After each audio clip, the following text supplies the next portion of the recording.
Olá! Em 2015, o governo federal sancionou a lei de número 13.146, que garante em condições de igualdade o exercício dos direitos e das liberdades fundamentais por pessoa com deficiência, visando a inclusão social. Essa integração começa na infância, quando a criança inicia sua vida escolar. Para atendê-las, as escolas necessitam de uma infraestrutura adaptada aos alunos. Segundo o Censo Escolar de 2016, 57,8% das escolas brasileiras têm alunos com deficiência. Para esclarecer algumas dúvidas sobre o assunto, o Papo.com de hoje recebe a professora e diretora de Divisão Pedagógica da Diretoria Regional da Educação de Pirituba, Regina Bruns, que é responsável por 291 unidades educacionais e atende 1.610 crianças com alguma deficiência. Olá, Regina, obrigado pela presença. Eu que agradeço, né, esse convite de poder estar falando um pouquinho, né, a respeito da inclusão, da educação inclusiva, né, que é um assunto bastante comentado na mídia, bastante comentado também no meio educacional, né. Então, acho que é sempre um prazer muito grande a gente refletir sobre questões que envolvem o processo de educação inclusiva. Então, Regina, as escolas públicas estão preparadas para receber essas crianças? Júlia, essa ideia de estar preparada, né? Essa ideia de as escolas estão totalmente preparadas, essa ideia não ajuda a gente pensar numa educação inclusiva, né? Ninguém está totalmente preparada, até porque assim, nós estamos sempre num processo de construção de conhecimento, principalmente na educação, né? Então, a gente está lidando com jovens, com crianças, né? E com múltiplas deficiências que a gente tem hoje, a que as crianças chegam nas escolas, né? Desde do SEI até as escolas de ensino médio.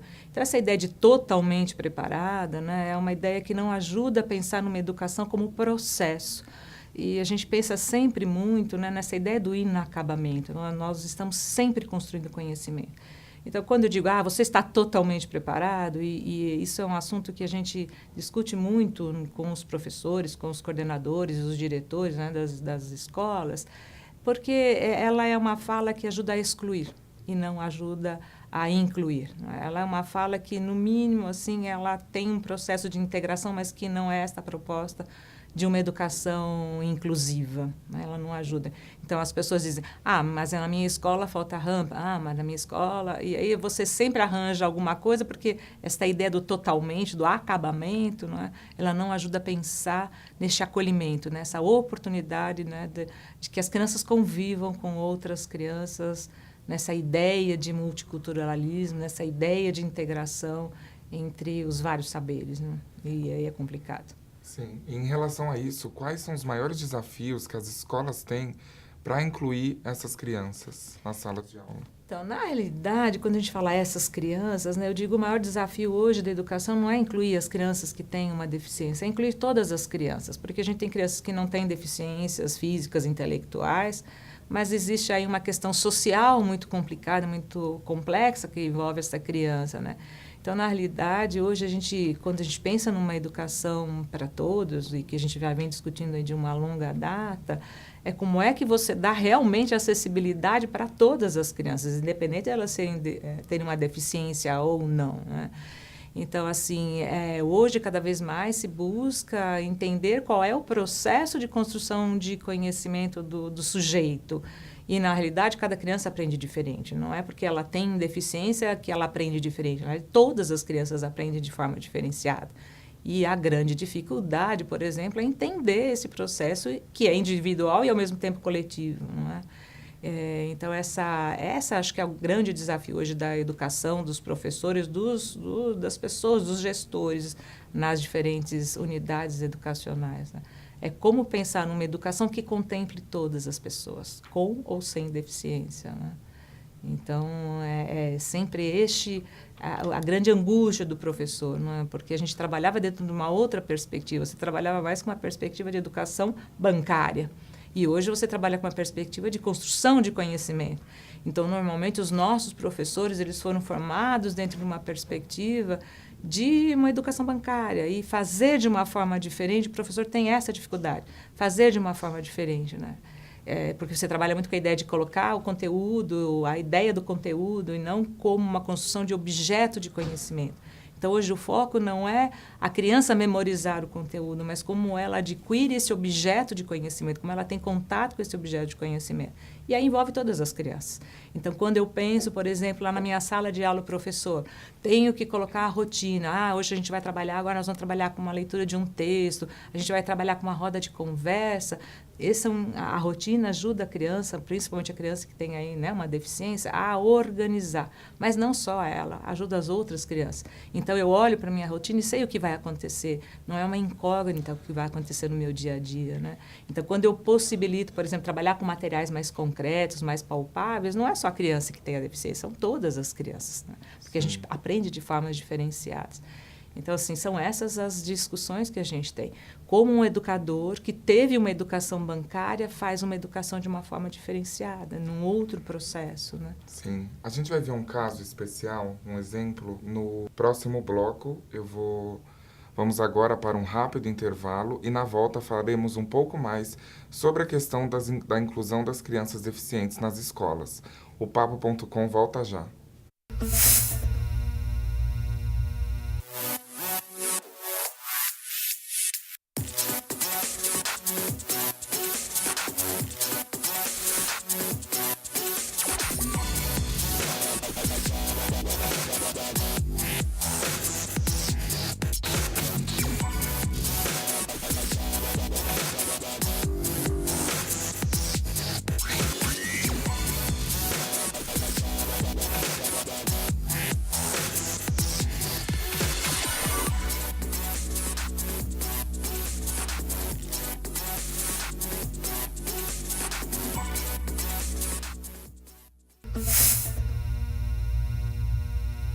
O Papo.com está de volta e o tema de hoje é a dificuldade de inclusão das crianças deficientes nas escolas.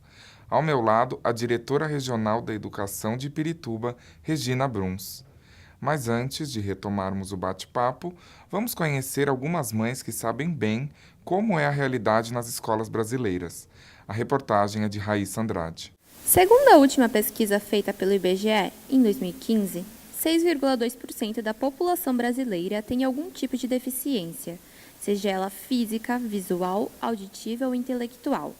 O governo não obriga e nem especifica onde cada criança pode ou deve estudar. Assim, cabe aos pais decidirem em qual escola acreditam que o filho se encaixa melhor. A inclusão das crianças deficientes ainda é um desafio para as escolas. Isso acontece pela falta de infraestrutura, como mão de obra e materiais, o que torna o local precário e acaba não sendo o suficiente para atender as crianças com dificuldades. Por isso, alguns pais acabam optando por colocar seus filhos em escolas específicas para atender às suas necessidades. No caso da adolescente Júlia Evangelista, de 15 anos, sua mãe Sandra optou por uma escola estadual, mas não foi fácil tomar a decisão. Nenhuma escola até hoje conseguiu atender às necessidades da sua filha, e ela ainda sofre com problemas de inclusão e não está alfabetizada. O ideal, uma sala de aula de crianças especiais, porque a atenção é maior. Quando uma criança precisa explicar para ela 10 vezes, para as crianças especiais são 100, às vezes até mais. Já Rosana Bignami, mãe da pequena Giovana de 12 anos, portadora da síndrome de Down, tem uma opinião diferente. A professora universitária fez questão de colocar sua filha em uma escola comum, onde ela tem o contato com crianças diferentes dela. Se a gente focar na educação especial, a gente vai abrir uma brecha para que a gente encontre exceções. E a nossa sociedade não pode mais encontrar exceções, somos todos... temos que ter as mesmas oportunidades, é esse o sentido do que eu quero dizer. A diretora da Escola Municipal de Ensino Fundamental, desembargadora Euclides Custódio da Silveira, também acredita que o melhor caminho é estudar em escolas comuns. Aparecida Guedes afirma que é importante para a criança conviver com a diversidade.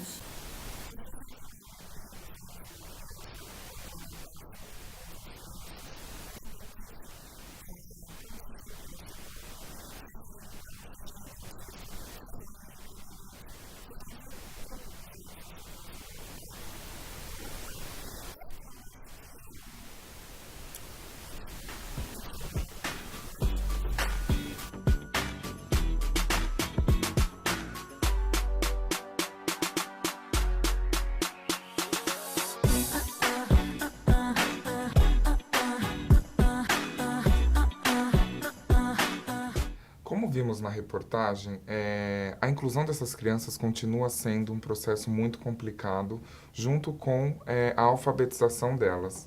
Regina, como que você acha que as escolas capacitam seus professores, as suas redes municipais para atender essas crianças? Então, nós temos um processo bastante intenso de capacitação dos professores. Então, nas unidades educacionais, a gente tem o coordenador pedagógico, que é a figura fundamental, tem horários coletivos de discussão, então todas as escolas, os professores, nem todos os professores, mas uma grande maioria, participa dessas discussões. É um horário específico para a formação. Então, o coordenador tem a formação na diretoria, né, que é um dos eixos que eu trabalho, e aí ele leva essas discussões para os professores.